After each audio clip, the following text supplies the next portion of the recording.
నకిరేకల్ దళిత MLA Vemula వీరేశంకు అవమానం. మంత్రులు ఉత్తమ్ కుమార్ రెడ్డి, పొంగులేటి శ్రీనివాస్ రెడ్డి పర్యటనలో ఎమ్మెల్యేను గుర్తుపట్టని పోలీసులు. మంత్రులు ఉత్తమ్ కుమార్ రెడ్డి, పొంగులేటి శ్రీనివాస్ రెడ్డి స్వాగతం పలికేందుకు లోపలికి అనుమతి ఇవ్వని పోలీసులు. అలిగి వెళ్లిపోయిన ఎమ్మెల్యే వీరేశం.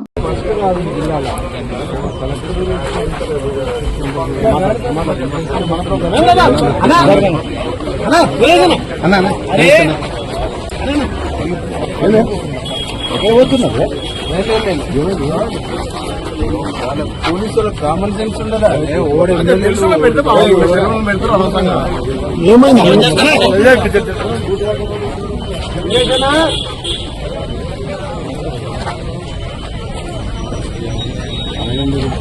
ఉండొచ్చు కదా.